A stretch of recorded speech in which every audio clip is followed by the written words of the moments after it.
In 1845, Ireland's vast potato fields were struck by an invasive fungal disease that rapidly infested this staple crop.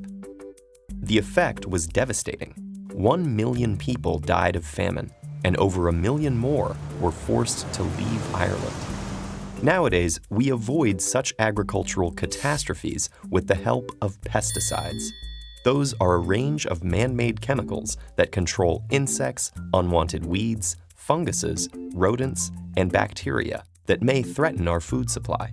They've become an essential part of our food system. As populations have grown, monoculture, single-crop farming, has helped us feed people efficiently. But it's also left our food vulnerable to extensive attack by pests.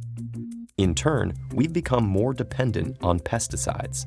Today, we annually shower over 5 billion pounds of pesticides across the earth to control these unwanted visitors. The battle against pests, especially insects, has marked agriculture's long history. Records from thousands of years ago suggest that humans actively burned some of their crops after harvest to rid them of pests. There's even evidence from ancient times that we recruited other insects to help. In 300 AD, Chinese farmers specially bred ferocious predatory ants in orange orchards to protect the trees from other bugs. Later, as large-scale farming spread, we began sprinkling arsenic, lead, and copper treatments on crops. But these were incredibly toxic to humans as well. As our demand for more, safer produce increased, so did the need for effective chemicals that could control pests on a grander scale. This ushered in the era of chemical pesticides.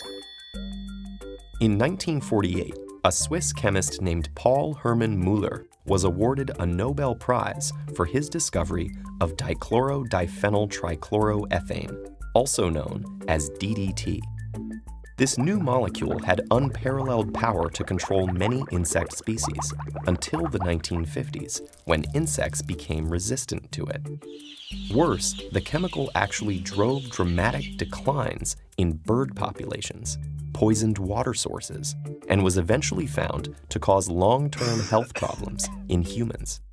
By 1972, DDT had been banned in the United States, and yet traces still linger in the environment today. Since then, chemists have been searching for alternatives. With each new wave of inventions, they've encountered the same obstacle: rapid species evolution. As pesticides destroy pest populations, they leave behind only the most resistant individuals. They then pass on their pesticide-resisting genes to the next generation. That's led to the rise of superbugs, such as the Colorado potato beetle, which is resistant to over 50 different insecticides. Another downside is that other bugs get caught in the crossfire. Some of these are helpful predators of plant pests, or vital pollinators, so erasing them from agriculture wipes out their benefits too.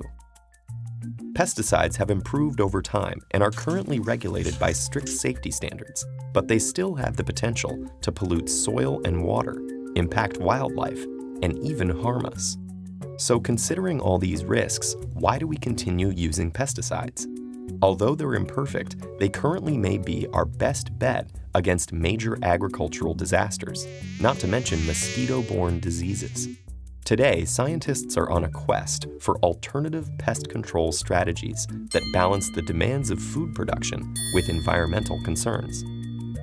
Nature has become a major source of inspiration, from natural plant and fungal chemicals that can repel or attract insects, to recruiting other insects as crop bodyguards. We're also turning to high-tech solutions, like drones. Programmed to fly over crops, these machines can use their sensors and GPS to carry out more targeted sprays that limit a pesticide's wider environmental impact. With a combination of biological understanding, environmental awareness, and improved technologies, we have a better chance of finding a holistic solution to pests. Chemical pesticides may never shake their controversial reputation, but with their help, we can ensure that agricultural catastrophes stay firmly in our past.